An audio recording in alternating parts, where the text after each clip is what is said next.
Good afternoon, everyone, and welcome. I want to thank you for joining us today for this important conversation on revitalizing primary care. My name is Carlina Hansen, and I am a Senior Program Officer at the California Healthcare Foundation. I want to start this webinar with big appreciation. First, a deep thanks to the UC Davis School of Medicine for convening the Revitalizing Primary Care Summit last October and for continuing to move this work forward through today's webinar. The summit and the report that we're discussing reflect a huge amount of thought, research, and collaboration. Many experts across clinical practice, academia, policy, and community organizations contributed their time and insight, and we are so grateful for the rigor and care that went into shaping these recommendations. I also want to thank our fabulous panelists and speakers. We are so fortunate to have leaders here who represent different parts of the healthcare ecosystem, state agencies, purchasers, health plans, and delivery systems. Because as we know, strengthening primary care requires alignment across all of those sectors. For those of you who may be less familiar, the California Healthcare Foundation is a statewide philanthropy focused on improving healthcare for Californians with low incomes. We work by investing in ideas, research, and partnerships that help the healthcare system deliver better care for Californians with low incomes and for people whose needs are not well met by the status quo. We are very proud to sponsor this work because primary care is foundational to health equity, affordability, and system performance. There is broad agreement today that primary care is in crisis, with consequences for individual health, for population health, and for overall costs. What is less clear are the highest priority steps needed to rebuild a strong foundation of longitudinal, trusting relationships between clinicians, patients, and families. The Revitalizing Primary Care Summit set out to clarify those steps, and today we are going to hear about the 7 major recommendations that emerge from the summit, along with perspectives on how they can be implemented in the real world. We are excited to learn together and to explore how we move from consensus about the problem to coordinated action on solutions.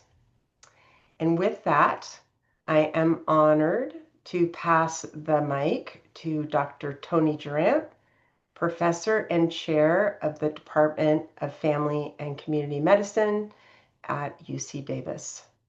Tony. I'll jump right in and say thank you so much, Carlina, in response for the support of the California Healthcare Foundation with putting this webinar on. And we are really pleased to have everybody here today with us. So the need for Rev PC really stemmed from a longstanding crisis in primary care, certainly signaled by the 2021 NASEM report on primary care, which designated primary care to be a common social good, equivalent to something like clean air or water, where everyone should have access and be able to benefit from it. But they also warned that the primary care system in the US is slowly dying, which is certainly sobering terminology and language. So what are the signs and symptoms of that potential demise or decline in primary care? Well, there are many, but we can start by saying that for a long time now, there have not been enough primary care clinicians in the US, and that shortfall has been worsening. So that to the point now where more and more patients have no primary care at all, let alone ideal primary care. And clinicians who remain in practice are over-empaneled. I have about double the patients I should have, so I know about this from personal experience. They lack the resources to support multidisciplinary care teams that are needed to provide state-of-the-art primary care. Often they have had to narrow their scope of practice due to these issues because they just need to get patients in and out, sometimes reflexively refer, rather than being able to handle things with comprehensive services. And then they face spiraling administrative burdens as well, such as prior authorization requirements, such that now half or more of primary care clinicians meet criteria for burnout.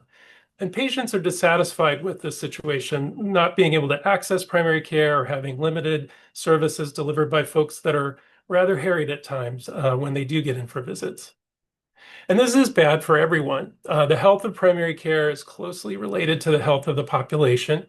And our system severely underperforms relative to under-industrialized nations, and in part because we spend way more in total on healthcare, but far less on primary care, and therefore get less bang for our buck. And this graph shows that we are a severe outlier. That's the percent of GDP spent on health in different countries, and we are at the top there, way up above the rest of the OECD or comparable developed country nations. And yet we're also an outlier on the other side here, where that green curve shows that life expectancy at birth in the US is far below that for these other comparator nations that spend less in total on healthcare, but more on primary care. If you're going to look at diagnosis, and we have very limited time today, and you want to cut to sort of the underlying mechanism, it's really severe under-resourcing that has been killing primary care for a long time. This slide says a lot. You have 35% or more of all visits in the United States are to primary care encounters with the healthcare system, and yet only 5% of all health expenditures are flow towards primary care. And you can see how different that is a situation than for specialty care and hospital care, for example. And this is true all over the country. This slide I'm not going to dwell on in the details, other than to say that even the states that are doing a little better with percent spending on as a total of all healthcare spending for primary care, they're still far below those comparator countries, which are spending more than we are on primary care. So from this, it follows that a promising treatment to prevent the demise of primary care would be to optimize the primary care spend. And I'll explain a little more about what I mean by optimize in a minute, because it's not just about increasing the amount, but we do need to increase the amount regardless. This is a study that was actually supported by the California Healthcare Foundation, looking at commercial coverage in California. And it found that greater investment in primary care among health plans and provider organizations were each associated with better outcomes, including better quality, fewer preventable acute care visits and hospitalizations, and lower total cost of care and better patient experience, such that if those provider organizations in the lower brackets of primary care spending had matched spending for those in the highest brackets, you can see there would have been a lot of preventable acute care prevented and over $2 billion in annual healthcare spending saved. Now, I mentioned optimize the spend rather than just increase, because it isn't going to be just increasing the amount. We have to change the way we provide payment to practices. Right now, we're way over on the left side of this graph in the fee-for-service, cost-based reimbursement world. And what we need to be is way over on the right side, where most payments to primary care are bundled or in the form of global budget or capitation. And this is because the extended team that it now takes to deliver state-of-the-art relationship-centered primary care, consistent with the NASM report definition, the team is not going to be paid for or supported by traditional work RVU-based fee-for-service payment. Only really those folks in the center, the purple team members, typically are going to have coverage with that type of payment, and we need a reliable, upfront, predictable funding streams to cover the remainder of the team, and really to better cover the clinician, nurse, and medical assistant time as well. But it's become an absolute imperative with the extended team members that are needed. So that's really the brief background on why we undertook the summit on revitalizing primary care. You can see there are several reasons that we did it, including to leverage burgeoning state level interest around revitalizing primary care. All of those states in the map on this slide that are in light blue have ongoing efforts around revitalizing primary care, in part by increasing investment. And the real main goal, though, was to generate a proceedings paper with highest priority recommendations for revitalizing primary care. Again, with the convening of an expert committee of about 30 nationally representative folks from all different areas of the healthcare stakeholder spectrum. These were just briefly the topics, the broad topics that we used to organize the different convening sessions that we had with the expert committee. I won't belabor these. I'll give you a link in a little bit here where you can read more about this at our Rev PC website. What I want to focus on in my last couple of minutes here is just what were the high-level recommendations that came out of the summit. There were 7, and each had a number of sub-recommendations. I'm going to just focus mainly on the big picture recommendations and a couple of the little sub-recs. So number 1 was to increase the proportion of healthcare spending on primary care while curbing the growth in overall healthcare spending. And again, in doing this work, we felt it was very important to encourage use of a uniform definition of primary care that included those core sort of secret sauce attributes of continuity, comprehensiveness, and coordination, and to establish and enforce primary care spending accountability mechanisms. Very conveniently, right around the time of the summit, the California Office of Healthcare Affordability published their primary care investment benchmark recommendations. And this was very consistent with the general tenor of this recommendation. They asked or recommended that by 2034, essentially over a 10-year phased growth period, by that point, 15% statewide for all payers and products of the total healthcare spend would be earmarked for primary care. Number 2 recommendation was to change primary care payment models to support teams in delivering high quality, equitable, relationship-centered care. So again, moving away from fee-for-service towards predominantly risk-adjusted hybrid models with most payment as per member per month capitation, considering separate state-run stabilization funds to ensure a steady flow of money to primary care, and holding health plans and systems accountable for making sure that the funding that's earmarked for primary care actually gets there, doesn't disappear in large complex health systems. Number 3 was to help practices transform and then measure the right things to incentivize delivery of high-value primary care, again, including those core secret sauce attributes, tracking the outcomes that matter most to patients and not endless laundry lists of quality metrics that may or may not really reflect quality, and including measures of care team well-being, since it's hard work to do practice transformation. And then the remaining recommendations were leveraging primary care to equitably improve population health, such as through things like mandating all practices to participate in Medicaid, Medi-Cal here, of course, remove cost sharing for primary care services, and so on. Advocating for the training of an appropriately sized and diverse primary care workforce. There are whole webinars and reports devoted to this, and some of those may come up in our discussion. Expanding and advancing primary care research, since there's a lot we don't understand, and often what we do understand about best practices does not get disseminated in a timely manner or at all into practice. And then finally, engaging with a broad array of stakeholders and messaging the vital importance of robust primary care to population health. I find when I talk with patients or family members about that low life expectancy relative to high total healthcare costs, they're quite shocked. They don't get this messaging. And when they do, they're typically a little more energized about doing something about it. So that's where I'm going to stop. If you want to have the details, you can go to our website. The links will be in the PDF of the slide set, or you can just Google Rev PC. There's an entire proceedings report that has all the details, and we'll soon have a BMC proceedings PubMed indexed publication that also summarizes the key aspects and recommendations.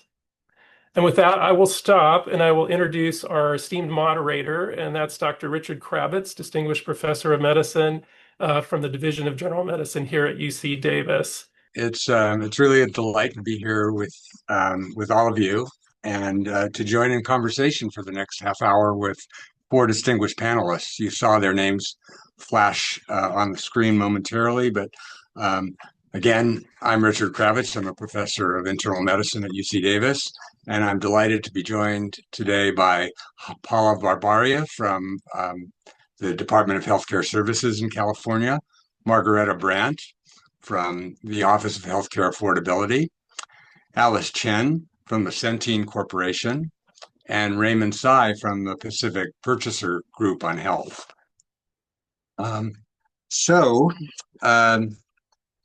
The first question is for the panel at large, and we'll proceed in a round robin fashion, but it's been about 15 months since the Rev PC conference, and I'd just like to get your general impression on where we stand.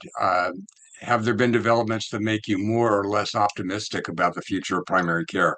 I might mention on the federal level, there's good news and bad news. On the one hand, sometime in 2025, HHS implemented the G2211 code, which provides a modest extra payment for continuity of care, which is, of course, essential to primary care.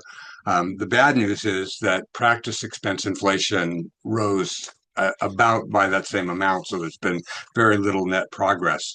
I also hope we'll get a chance to talk about the opportunities for AI to benefit primary care practice because there's been some recent research that shows that AI scribes have been really the first actual innovation development to reduce primary care burnout. But in any case, let's address this question of where we are and whether we should, in general, be optimistic or pessimistic. Starting with Pallav and then moving on to Margareta, then Alice, and finally Raymond. So, Pallav. Well, I think I'm always an eternal optimist when it comes to primary care, but we have definitely been making steady progress since the report came out. So as many people know in California, we have a coalition of public purchasers, which includes the Department of Healthcare Services, which is our state's Medicaid agency covering about 14 million Californians. And we partner very closely with CalPERS, which is our pension system and covers all state employee health benefits, as well as Covered California, which is our state health exchange under the Affordable Care Act. And so collectively, we have all have common contract language that is requiring all of our managed care plans to both track and report on the percent of primary care spending, as well as tracking alternative payment models, specifically to primary care providers, which we see as a critical pathway to really achieving the future of advanced primary care that is discussed and envisioned in the report. So we've had that contract language going on for several years now, and in partnership now with the Office of Healthcare Affordability, which I'm sure Margareta will comment on, are actually rolling out policy and requirements on the percentage of primary care spending that we expect our plans to invest in, as well as the transition to alternative payment models. So all of that has been progressing year over year. Obviously, the elephant in the room is numerous federal changes that are starting to take place are going to strain the Medicaid system nationwide and have a significant financial impact both to California, but the broader provider ecosystem, including primary care. And so I think as we grapple with those challenges, what is becoming abundantly clear is that the money and the pots of money available generally are shrinking in the Medicaid space, and it becomes even more imperative for us to understand where are our dollars being spent, what are the greatest investments that we can make to further the outcomes for our members that we cover. And I think within that context, Richard, as you and Tony walk through the slides, clearly the investments that we are making as a nation in healthcare are not yielding the results that we would want them to. And as the budgets become tighter, I think this is actually the perfect opportunity to reflect on what is the role primary care should be, playing in our healthcare ecosystem and certainly in the Medicaid space. All right. Well, thank you, Paula, for providing that balanced perspective and perhaps a note of optimism. Margareta? Thank you. Thank you, Richard. Thanks, Paula. So I think just despite extremely challenging environment under HR1, there are several initiatives that have started since the report came out, since fall 2024, that make me, again, a bit optimistic, as Paula is. I'll focus on the initiatives that the Department of Healthcare Access and Information, or HCI, is leading or participating in. And the first is, as Paula mentioned, the Office of Healthcare Affordability, or OCA. We completed our first round of primary care spending data collection over the past several months. And these data will establish baseline primary care spending levels by health plans in California. And OCA will report these baseline data this summer, and then later this fall, we'll collect another round of primary care spending data that will be used to assess performance against the OCA primary care investment benchmark. And we're really excited to be partnering with DHCS and our fellow sibling state departments and others on this work. And we're excited about the transparency that it will bring to primary care spending in California.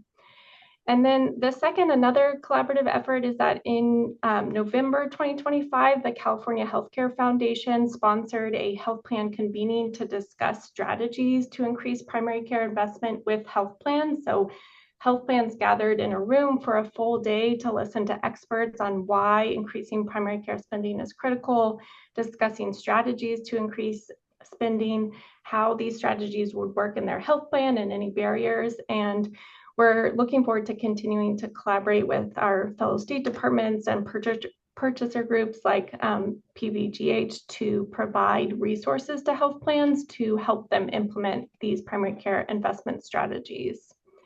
And the third, which is tied to HR1, is the Rural Health Transformation Program. So HCI led the development of California's Rural Health Transformation application, and we've received a tentative award of funding for 2026. And this newly established program is committed to creating regional rural primary care and maternity care collaboratives that will leverage economies of scale and clinical operations, workforce technology, and look at revenue generation strategies for rural primary care and maternity care services. And the purpose of these collaborative networks is to improve access to primary care and maternity care in rural communities, and also strengthen the stability of hospitals and clinics and other providers in rural areas. And then the fourth initiative, which is the latest initiative that HCI launched, focused on primary care, is the HCI Health of Primary Care in California annual snapshot, which we started last year and released our first brief last month. And this primary care snapshot is a public, or will be a public, dashboard to monitor the performance of the primary care sector in California across 5 domains. So looking at investment, workforce, access, quality, and equity. And it's modeled after similar dashboards in other states and nationally. And I'll note it's also a sub-recommendation of the Rev PC report, so we're excited to address this recommendation. And we're looking forward to releasing our first static snapshot this fall, and then an interactive version next year.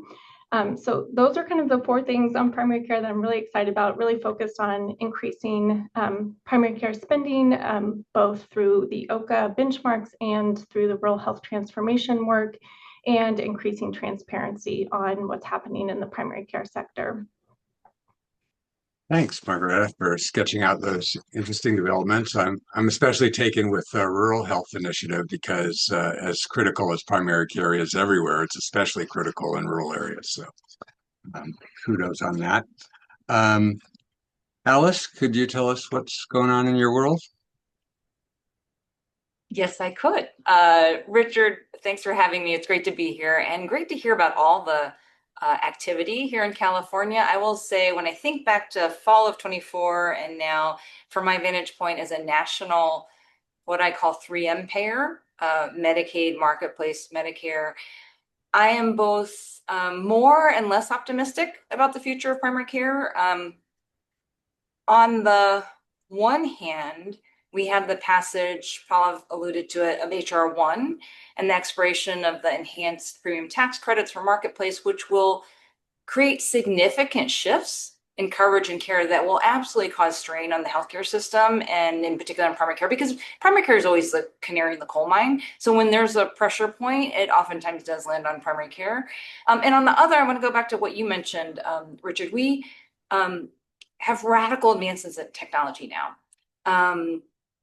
The scribing is for real. I mean, honestly, talking to some of my friends who having been scribing, they describe eliminating pajama time. They describe having a renewed joy in their work because they're not attending to the charts all the time. And then I just heard a recent stat that more than 50% of physicians are now using open evidence on a daily basis. So these things have happened so much more quickly than EHRs or any other technology. Coupled with that, there's a renewed focus on prevention in this country that I think is really promising. So my hope is that we don't waste a crisis, and there's going to be all of these shifting parameters, but how do we harness interest in prevention, advances in technology to really strengthen primary care? And I would say we may need to challenge some of our assumptions around focusing on what we've typically talked about, which is who is primary care. I'm a primary care internist. I represent primary care. Diehard primary care for the underserved, actually. To what is primary care? And we talked previously about Barbara Starfield's tenants. What is the right combination of high tech and high touch to achieve first contact coordinated comprehensive continuous care? Does it look like what we've had before? Or is there another model that may allow us to leapfrog over some of these persistent gaps? Yeah, I think the connection between crisis and opportunity has been mentioned by others, and we'll see where that leads us. Raymond, you're representing purchasers as such, and I wondered what's your take on where primary care is going?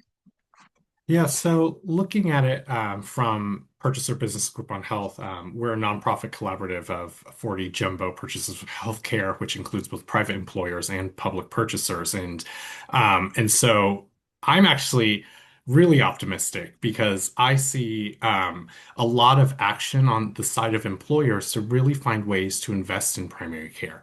And we're seeing results, which is the much more important thing. So many of our members have invested or found ways to invest in primary care because they see the system as being inherently broken. And when patients are complaining, and they're complaining about the access to primary care. Sometimes they're complaining to their HR folks, right? Because they're complaining about the benefits and like why is it taking 3 months to find primary care on our health insurance when you company are the one providing us the health insurance, right? And so that pain point is actually felt very, very deeply by each of the employers as well. Besides that, our employers that have looked at data in terms of who's getting primary care and who's not, and the outcomes associated with that, they do see higher trend with those that are not accessing primary care, and that's in the side of ER utilization, inpatient, and maybe inappropriate specialty use. And so so there's also there's a lot of movement and a lot of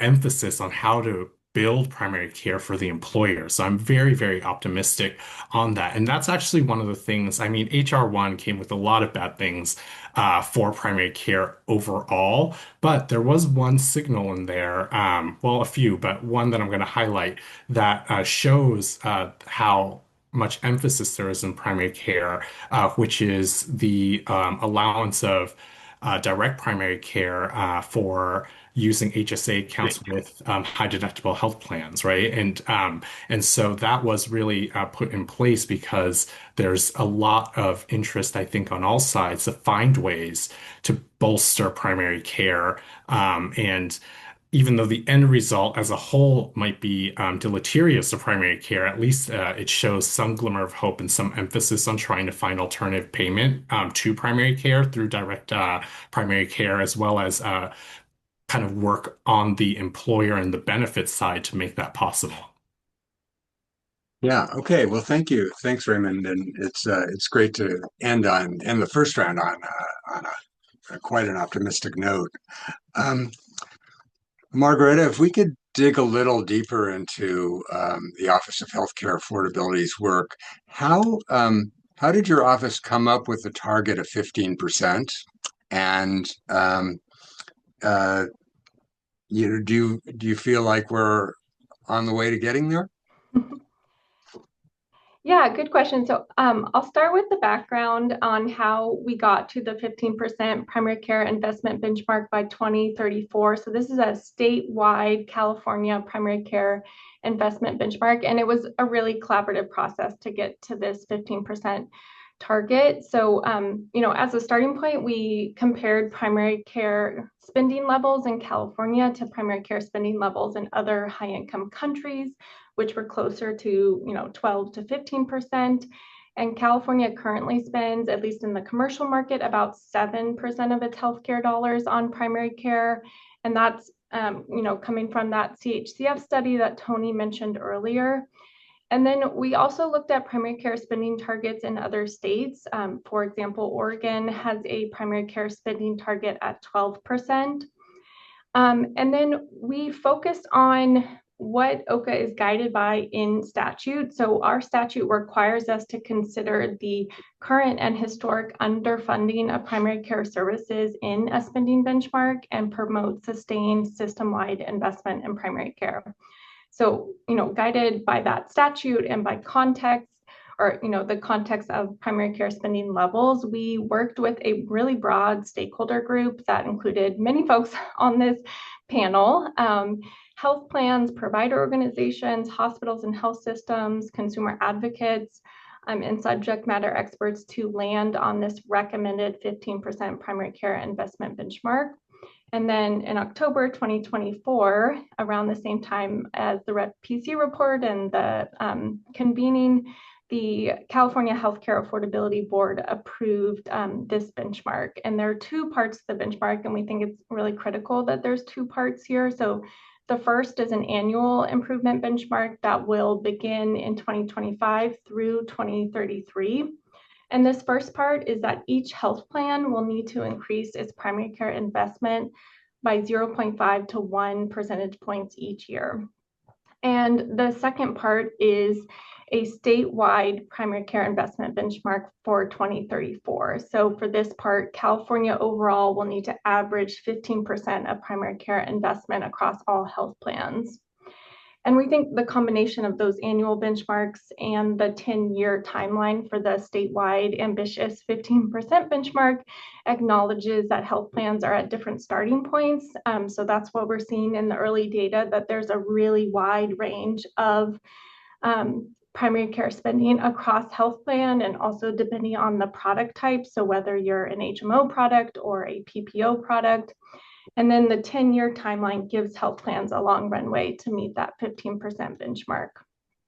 Yeah, So, I just wanted to forgive the interruption, but just Nope. very, very briefly, these are targets, not requirements. So Yep. just how motivated do you think managed care plans are to achieve these targets? Just in a word or sentence.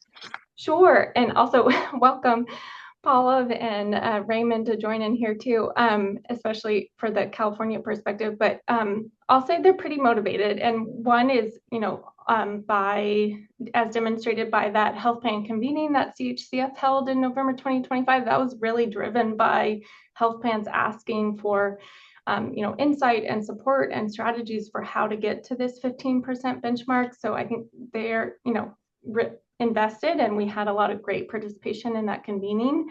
And then also, as Paula mentioned, working with DHCS and our other sibling state departments, we are coordinating on how to make this more, tangible and a requirement for health plans to meet this benchmark.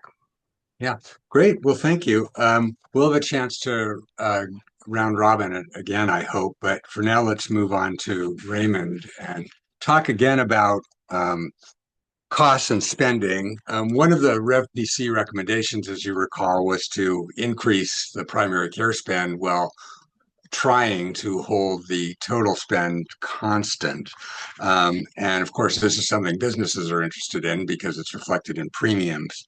So what do you see as the prospects for bending the cost curve in the states that are represented by employer members? And how, I guess even more pointedly, how convinced are business leaders that further investments in primary care will help to achieve that objective?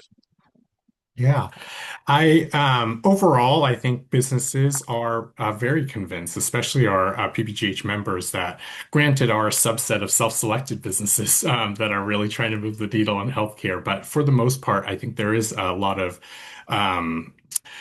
momentum and belief in the power of primary care. And again, the reason is because when they actually look at their data, they see it.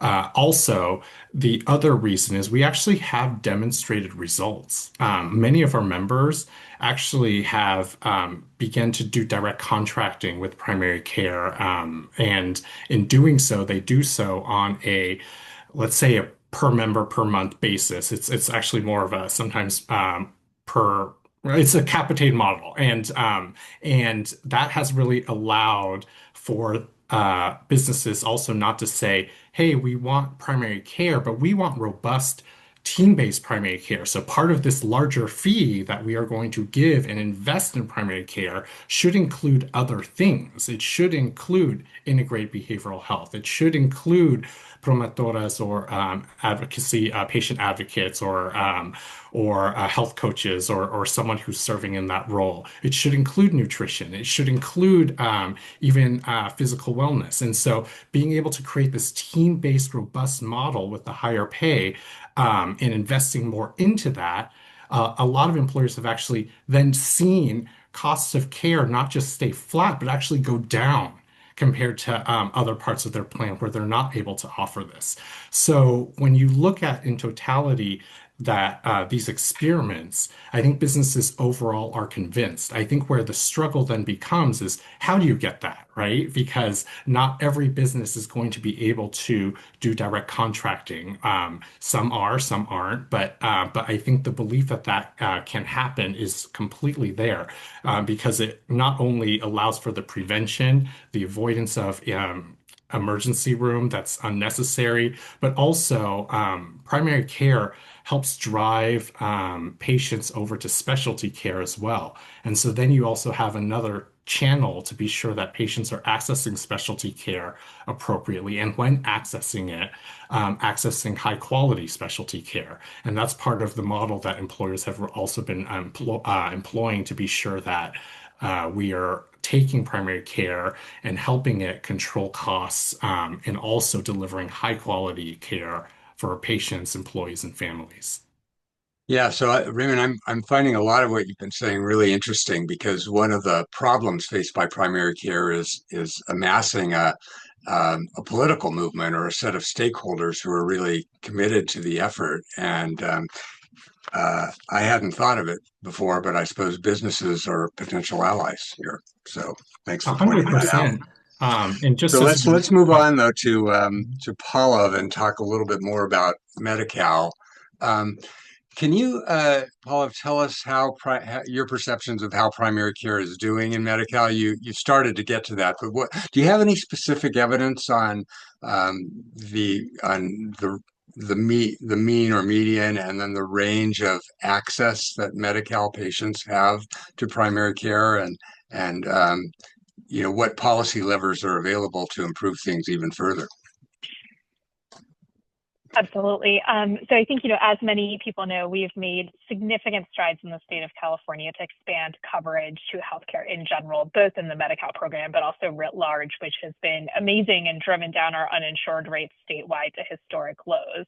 The flip side of that, though, is as we cover more people, ensuring that our primary care workforce and capacity is growing at the same pace with which people are getting access to healthcare coverage is an area where we definitely have to do more work. And I think, as Alice was alluding to, some of that is, we know there's workforce shortages. We know that there are fewer people sort of going into primary care to keep up with the number that are retiring from the workforce or leaving the workforce due to a whole host of reasons. And with the advent of technology and artificial intelligence, especially, I think this is the perfect time to reimagine, what is the primary care model of the future, and how do we really think about expanding capacity to really be able to serve the number of people who truly need primary care statewide. And so there continue to be access issues for all of the reasons outlined in the report, not just in Medi-Cal, but even for commercially insured populations and others. I do think, just picking up on some of the threads that Margareta and Raymond were getting at, though, we have to ask ourselves, how do we make it easy for people to do the right thing and truly invest in primary care, right? I think the evidence is clear what it does for people and their longevity and their outcomes. And then it really becomes about aligning all of the levers, both the incentives as well as the regulatory requirements, to make progress there. And I think from the Medi-Cal perspective, from the regulatory contractual perspective, we are partnering with HCI and our other departments. We've have an all-plan letter, which is coming out in the next month or so, really setting those targets around the primary care spending and alternative payment models for every single Medi-Cal managed care plan. So we're deepening our sort of regulatory oversight in this space. But then we also want to make it easy for people to invest in primary care. So over the last 5 years, we have had a significant journey to recenter quality in the Medi-Cal program. And so now there are a number of different quality enforcement activities, a quality withhold, where 1% of all capitation payments, which amounts to hundreds of millions of dollars a year in California, are held back unless our managed care plans achieve certain quality measures. And we did that in partnership with our public purchasers, Covered California and CalPERS. And what the data has shown is that aligning those incentives really has improved quality, which is incredible for our members. But when you look at those quality measures, it is hard to achieve them without primary care. They are bread and butter chronic disease management measures, cancer screenings, other prevention measures, pediatric well child visits. And so all of a sudden, all of those levers are aligned, that there is financial incentives, there are sort of penalties and avoidance of sanctions that people are invested in. And the only way to get there is by strengthening your primary care network. So we have seen significant interest and shoring up of primary care by our managed care plans over that 5 years by aligning those incentives, using little sticks and carrots at our disposal. We also have sort of direct evidence from DHCS. So a few years ago, the state invested over $100 million in direct primary care transformation. So we had an application process and selected a wide range of practices, federally qualified health centers, small independent practices spanning the entire state, really looking at rural areas, urban areas, and our equity and practice transformation payment program, which is coming to a close at the end of this year, has demonstrated incredible successes. There's a whole separate CHCF webinar that we did on that and more information on our website, but it shows that sort of the extra sustained investment that is needed can yield tangible results, both in improving access, improving appointment availability, improving all of those quality measures that I was referencing previously. And so I think it is a great blueprint for how we can scale this statewide. Okay, appreciate that. And I think we could have a rich conversation focused entirely on metrics and how when you measure one thing like chronic disease care or preventive care, you might not be measuring other things like diagnosis of acute illness and management of complex multi-morbid disease and so on. But let's move on to Alice and try to grapple with this fundamental fact that OCA's proposal to increase the primary care spend to 15% is directed at managed care organizations, and yet the operational aspects and the clinical aspects of primary care take place at the practice level. And in between managed care and practice are systems, healthcare systems, which often determine how resources are funneled to various parts of the enterprise.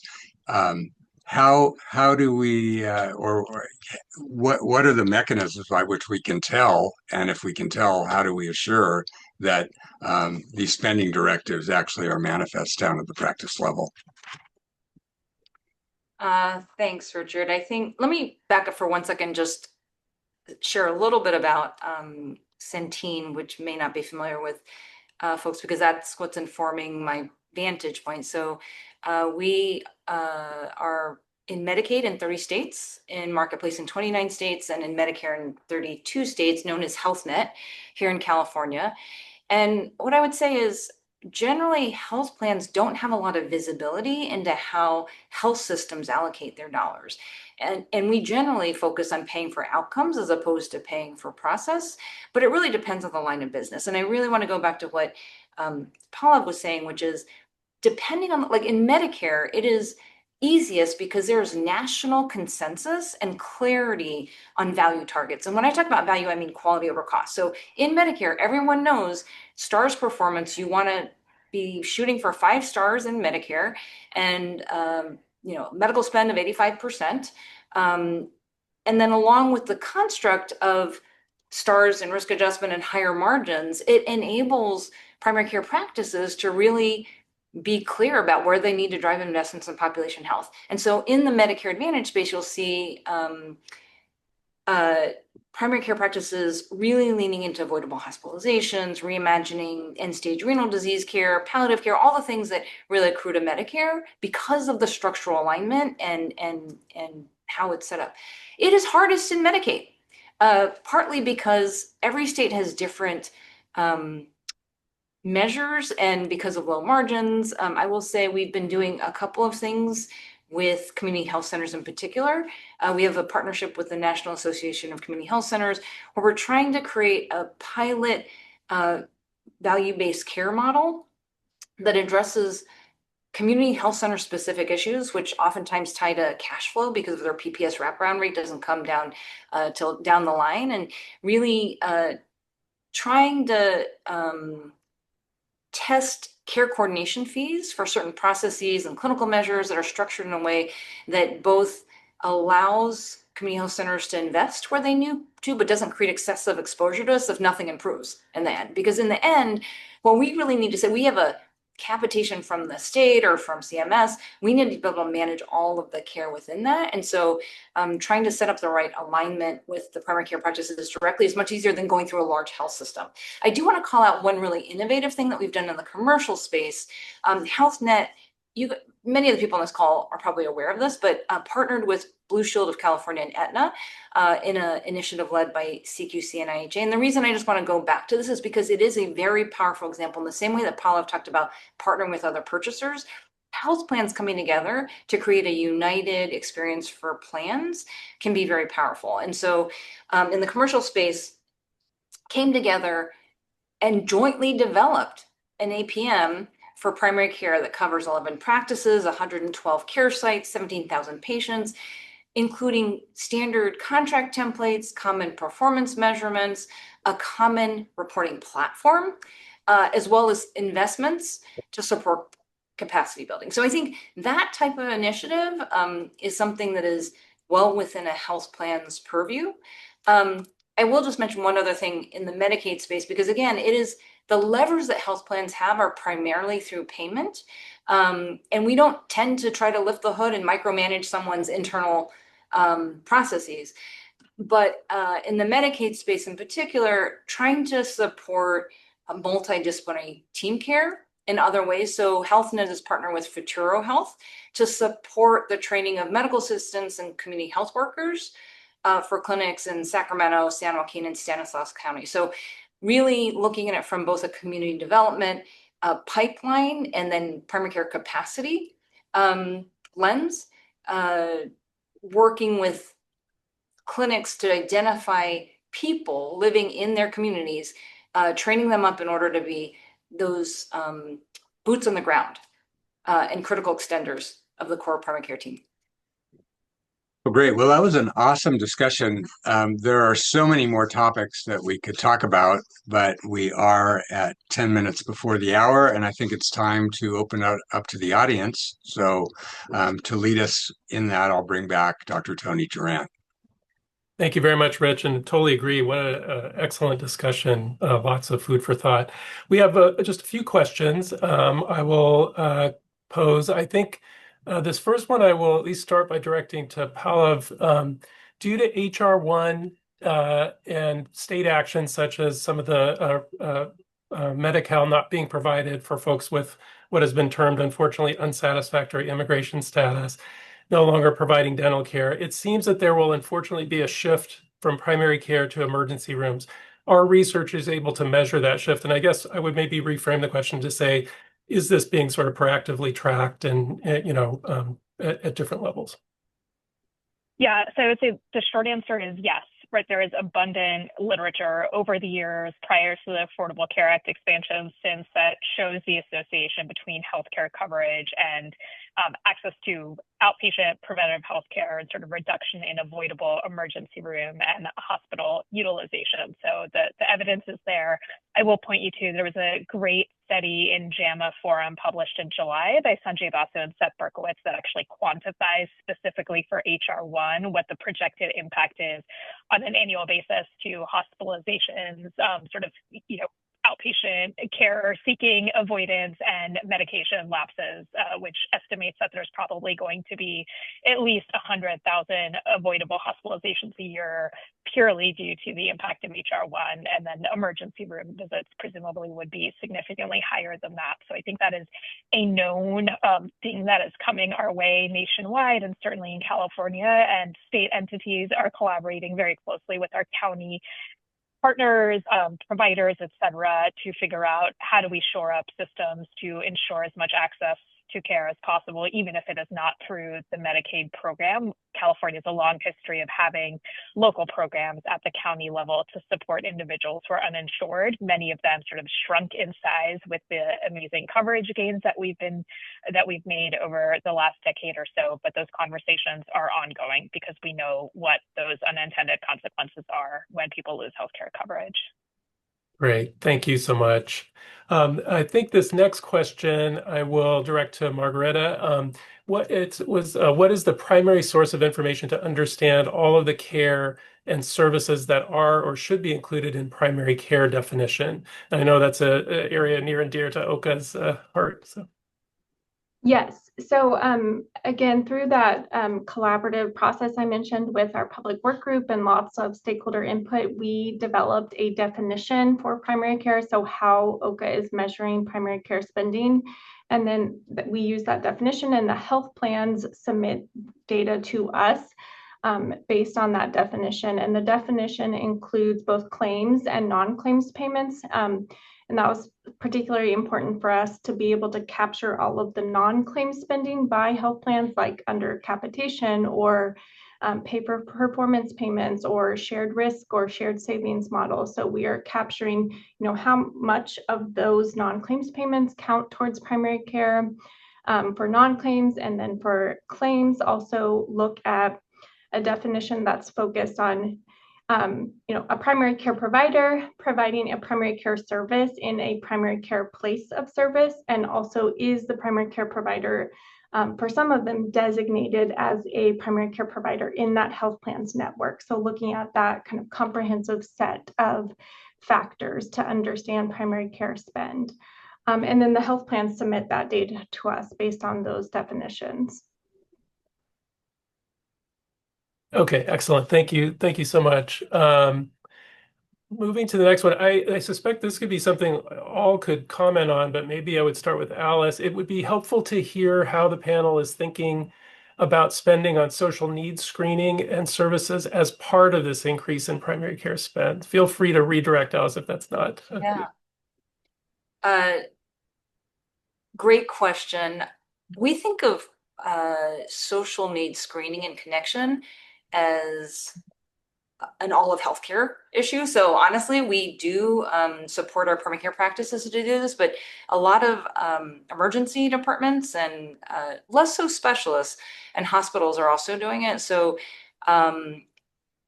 in terms of the importance of social needs screening and connection, I do think it is looms large in primary care, given the fact that the most robust primary care models are integrated physical, behavioral, social health. But in terms of spend, I wouldn't localize it solely to primary care. Excellent. And I think we have time for at least one more.